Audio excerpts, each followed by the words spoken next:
Assalamualaikum warahmatullahi wabarakatuh. Halo, perkenalkan nama saya Wulandari Nur Laila dengan NIM 2230811190 kelas Entrepreneur 7A. Pada video kali ini saya akan menjelaskan materi yang berjudul resistensi terhadap perubahan, di mana materi ini bagian dari pembahasan pada mata kuliah manajemen perubahan. Yuk sama-sama kita saksikan videonya. Perubahan dilakukan untuk meningkatkan kualitas layanan, mengikuti perkembangan teknologi, serta merespon kebutuhan pasar atau memperbaiki masalah internal. Namun meskipun perubahan bertujuan baik,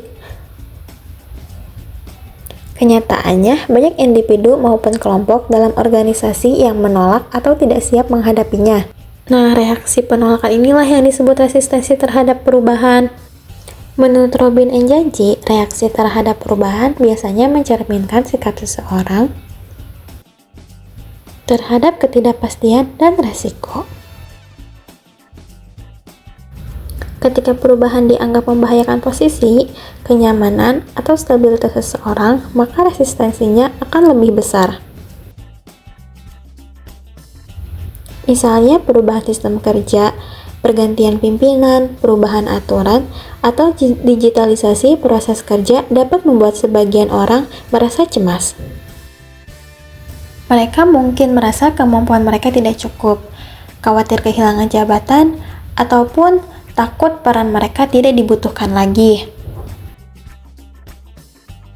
Walaupun resistensi terdengar negatif, sebenarnya ada beberapa dampak positif loh yang bisa muncul. Pertama, resistensi dapat menjadi umpan balik bagi manajemen. Ketika karyawan menolak atau mempertanyakan perubahan, itu bisa berarti rencana perubahan belum jelas, manfaatnya belum dipahami, atau masih ada risiko yang belum dipertimbangkan. Yang kedua, resistensi mendorong manajemen untuk meningkatkan komunikasi dan keterlibatan. Perusahaan akan berusaha lebih transparan dan juga mendengarkan aspirasi karyawan sebelum mengambil keputusan. Yang ketiga, resistensi bisa menimbulkan pemikiran kritis yang membantu organisasi mengevaluasi kembali rencana perubahannya. Nah, di sisi lain juga, jika resistensi tidak dikelola dengan baik, maka dampaknya bisa jauh lebih berbahaya. Pertama, resistensi bisa menghambat proses perubahan dan menyebabkan organisasi lambat beradaptasi. Kedua, produktivitas karyawan menurun karena mereka merasa tidak nyaman atau tidak setuju dengan arah baru organisasi. Dan yang ketiga, biaya perusahaan meningkat karena harus melakukan pelatihan ulang, sosialisasi tambahan, atau bahkan menangani konflik internal yang akhirnya akan muncul. Keempat, resistensi dapat menimbulkan konflik antar bagian, terutama jika ada perbedaan pandangan antara manajemen serta karyawan. Lalu bagaimana kita dapat mengetahui bahwa resistensi mulai muncul? Nah, ada beberapa tanda yang bisa diamati. Penolakan terbuka, misalnya kritik keras, protes, atau ketidaksesuaian dengan kebijakan yang baru. Kurangnya partisipasi, sehingga karyawan tidak dapat antusias dalam perubahan. Penurunan kinerja dan kualitas pekerjaan. Reaksi emosional seperti marah, curiga, ataupun stres. Meningkatnya ketidakpercayaan kepada pimpinan karena merasa tidak dilibatkan. Nah, tanda-tanda ini harus diperhatikan sejak awal agar resistensi tidak berkembang menjadi masalah besar. Resistensi juga bisa muncul loh karena berbagai faktor, antara lain ketakutan akan hal baru. Banyak orang merasa ragu karena belum yakin dengan kemampuan diri sendiri untuk mengikuti perubahan. Kurangnya informasi, minimnya penjelasan dari manajemen menyebabkan munculnya rumor dan ketidakpastian. Kebiasaan lama di mana karyawan sudah nyaman dengan cara kerja sebelumnya. Perasaan kehilangan, misalnya kehilangan jabatan, posisi, status, atau rasa aman. Dan yang terakhir, kurang keterlibatan ketika karyawan tidak dilibatkan dalam proses perencanaan atau tidak diminta pendapatnya. Ada beberapa pendekatan yang dapat digunakan manajemen untuk mengatasi resistensi.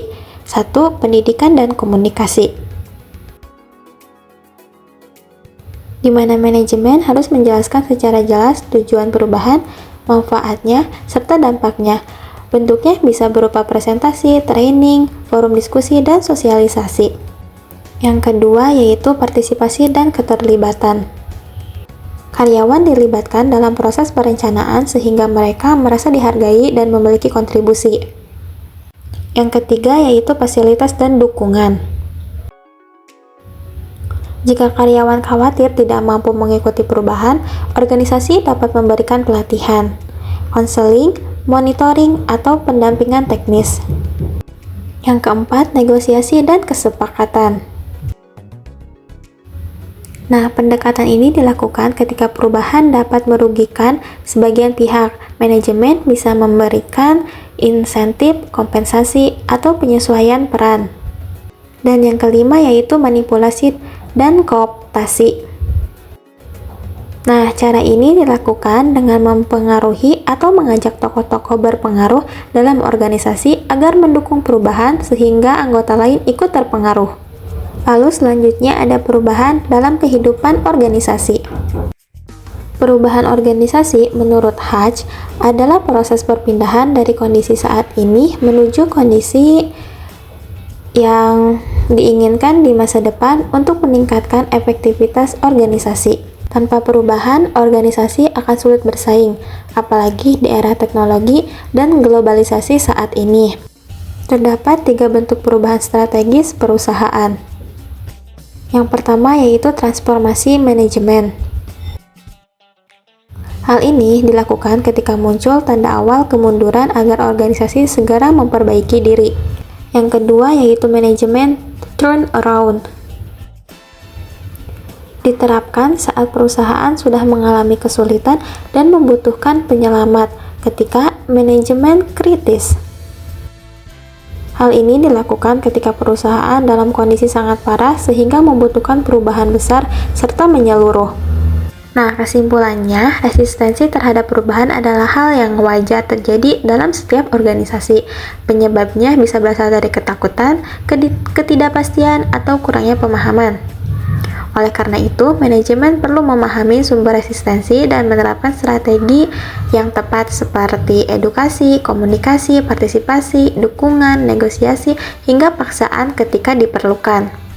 Ketika resistensi dikelola dengan baik, perubahan akan lebih mudah diterima dan organisasi dapat berkembang secara lebih efektif serta berkelanjutan. Demikian penjelasan materi mengenai resistensi perubahan. Terima kasih telah menyimak. Dadah!